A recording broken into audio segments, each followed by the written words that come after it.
صدارتی ریفرنس نظر ثانی کیس کی عدالتی کارروائی براہ راست نشر ہوگی یا نہیں، سپریم کورٹ نے فیصلہ محفوظ کر دیا۔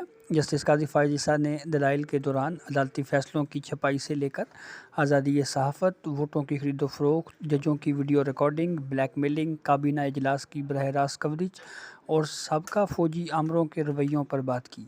واضح رہے، جسٹس قاضی فائز عیسیٰ نے صدارتی ریفرنس کی عدالتی کارروائی براہ راست نشر کرنے کے لیے سپریم کورٹ میں درخواست دائر کر رکھی ہے۔ سپریم کورٹ میں صدارتی ریفرنس نظر ثانی درخواست سے متعلق کیس کی سماعت جسٹس عمر عطا بندیال کی سربراہی میں 10 رکنی فل کورٹ بینچ نے کی۔ دوران سماعت جسٹس قاضی فائز عیسیٰ نے دلائل دیتے ہوئے کہا، حکومت ججوں کے پیچھے پڑنے، ججوں کی جاسوسی کرنے کے بجائے اپنا کام کرے۔ میں اکیلا ہوں، اکیلا ہی کھڑا رہوں گا، ایک چٹان کی طرح۔ قائد اعظم کے دوست کے بیٹے قاضی فائز عیسیٰ کو غدار کہا جا رہا ہے۔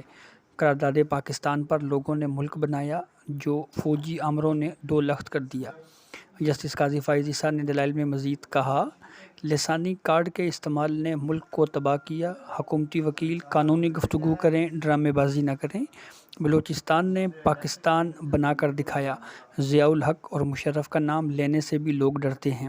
اللہ تعالیٰ تکبر کو بالکل بھی پسند نہیں کرتا اور نہ ہی تکبر کی کوئی معافی ہے۔ تمام قانون اور عدالتی فیصلے نجی پرنٹنگ پریس میں چھپتے ہیں، یہ شرم کی بات ہے۔ کل نجی کمپنیاں چھاپنے سے اگر انکار کر دیں تو اس ملک میں کیا ہوگا؟ ضیاء الحق اور پرویز مشرف جیسے فوجی آمروں نے اس ملک کو تباہ کیا۔ جسٹس قاضی فائز عیسیٰ نے دلائل میں کہا، میڈیا اتنا آزاد ہے کہ ساری خبریں عمران خان اور شیخ رشید سے شروع ہوتی ہیں۔ میڈیا اتنا آزاد ہے تو کل کوئٹہ تک لانگ مارچ کرنے کا فیصلہ کیوں کیا گیا؟ مجھ سے بھٹو کیس کی کارروائی سے متعلق سوال پوچھا گیا۔ ایک صاحب نے کہا کہ جب ججز بھٹو کا کیس سن رہے تھے تو ان کے پیچھے بندوقوں والے کھڑے تھے۔ بندوق ججز کی کنپٹی پر تھی۔ اگر بھٹو شہید کیس کی ریکارڈنگ ہوتی تو آج سب کچھ قوم کے سامنے ہوتا۔ جسے مرد حق اور مرد مومن کہتے تھے، اس نے ملک اور عدلیہ کے لیے کیا کیا، سب کو علم ہونا چاہیے۔ جسٹس قاضی فائز عیسیٰ نے کہا، ہم نے اپنے اور اپنے بچوں کے لیے اس ملک کو تحفظ فراہم کرنا ہے۔ بلیک میلنگ کی جاتی ہے، ووٹوں کی خرید و فروخت ہوتی ہے، احتساب عدالت کے ججز سمجھوتا کرتے ہوئے پکڑے جاتے ہیں۔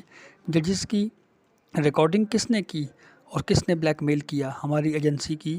یوں تو بڑی تعریف کی جاتی ہے، لیکن اس نے ویڈیو بنانے والوں کا آج تک نہ پتہ لگا جا سکا۔ کراچی کے ایک ڈیتھ سیل سے ریکارڈنگ کر کے قومی میڈیا پر چلایا گیا۔ نیب کے حوالات سے کسی کی تذلیل کے لیے فوٹو چلا دی جاتی ہے۔ یہ ملک جتنا ان کا ہے اتنا ہمارا بھی ہے۔ مقتدر حلقے اگر یہ سمجھتے ہیں کہ وہ ملک کے مالک ہیں تو وہ یا تو فرعون ہیں یا پاگل ہیں۔ جو اپنے آئینی ادارے سے نکل جاتے ہیں وہ سچے پاکستانی نہیں ہو سکتے۔ بلوچستان یونیورسٹی کے بیت الخلاء میں کیمرے لگا کر خواتین کی ویڈیو بنائی گئی۔ ہم جوکر بن چکے ہیں۔ جسٹس قاضی فائز عیسیٰ نے مزید کہا، ہم 100 لوگوں کا انتخاب تک نہیں کرا سکتے۔ صدر وزیر اعظم کی جانب سے روزانہ احتساب کے بھاشن دیے جاتے ہیں۔ جج کو بلیک میل نہیں ہونا چاہیے۔ جج بلیک میل ہونے کے بجائے خودکشی کر لے۔ یہ جج کے لیے موت غلط فیصلہ دینے سے بہتر ہے۔ وزیر اعظم نے الیکشن کمیشن جو ایک آئینی ادارہ ہے اس پر حملہ کیا، لیکن سپریم کورٹ کو الیکشن کمیشن پر حملے کا کوئی فرق نہ پڑا۔ کل کو عدالت پر بھی حملہ کیا جا سکتا ہے۔ کیا اسلامی جمہوریہ پاکستان کا وزیر اعظم ایسا ہوتا ہے؟ ہمیں خود کو اکاؤنٹیبل ہونا چاہیے۔ ایک دن کے نوٹس پر فل کورٹ لگ جاتی ہے۔ میں اس عدالت کو طاقتور بنانے کا مقدمہ لڑ رہا ہوں۔ 23 مارچ آ رہا ہے تو قرارداد مقاصد ہی عوام کو آسان زبان میں فراہم کر دیں۔ پاکستان بنانے والے اس دن غائب ہوں گے، لیکن جہاز بڑے شوق سے اڑائے جائیں گے۔ خدشہ ہے کہ کچھ عرصے بعد قائد اعظم کے بجائے ضیاء الحق کی تصویر نہ لگا دی جائے۔ گوروں سے آزادی لے کر ملک کو کالوں کی غلامی میں چلا دیا گیا ہے۔ جسٹس قاضی فائز عیسیٰ نے اپنے دلائل جاری رکھتے ہوئے مزید کہا، وفاقی کابینہ کا اجلاس بھی براہ راست نشر ہونا چاہیے۔ یہ اب طے ہو جانا چاہیے کہ کہاں سیاست ختم ہوتی ہے اور کہاں سے طرز حکمرانی کا آغاز ہوتا ہے۔ وزراء سیاسی بیانات جاری نہیں کر سکتے۔ وزراء کا سیاسی بیانات دینا ان کے حلف کی خلاف ورزی ہے۔ یہ کسی قانون کی کتاب میں نہیں لکھا ہوا کہ میرے عزیز ہم وطنوں والی تقریر براہ راست نشر کی جائے۔ یہاں ایسا ہوتا ہے کہ وزیر اعظم آتے ہیں اور ساتھ ہی 5 کمپیئر آ جاتے ہیں۔ انگریزی اخبار واشنگٹن پوسٹ میں ایک آرٹیکل چھاپا گیا۔ آرٹیکل کا عنوان تھا جمہوریت اندھیرے میں مر جاتی ہے۔ میں یہ نہیں کہہ رہا کہ عدلیہ اندھیرے میں مر جاتی ہے۔ جسٹس قاضی فائز عیسیٰ نے کہا، میں نے دلائل کا آغاز اسلام سے کیا تھا، اب اپنے دلائل کا اختتام بھی اسلام پر ہی کرنا چاہتا ہوں۔ کفر اسلام سے پہلے کا لفظ ہے۔ کفر کا مطلب ہے سچ کو چھپانا۔ اسلامی جمہوریہ پاکستان میں سچ نہیں بولا جا سکتا۔ لفظ اسٹیبلشمنٹ کسی قانون کی کتاب میں نہیں لکھا ہوا۔ کبھی محکمہ زراعت کا لفظ استعمال کیا جاتا ہے تو کبھی شمالی علاقہ جات جیسے الفاظ استعمال ہوتے ہیں۔ کیا سچ کو برداشت نہیں کیا جائے گا؟ کیا سچ کو براہ راست نشر نہیں کیا جائے گا؟ یہ سپریم کورٹ نے طے کرنا ہے۔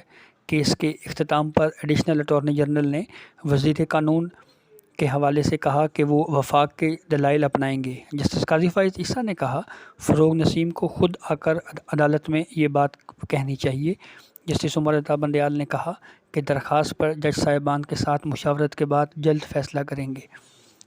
جب کیس کی سماعت ختم ہو رہی تھی تو جسٹس قاضی فائز عیسیٰ نے کہا، میری درخواست ہے کہ جو میرا براہ راست نشر کرنے سے متعلق جو درخواست ہے اس کے اوپر مختصر حکم نامہ جاری کر کے نظر ثانی کیس کو سنا جائے، کیونکہ 10 رکنی بینچ کے ایک رکن اگلے ماہ ریٹائر ہو رہے ہیں۔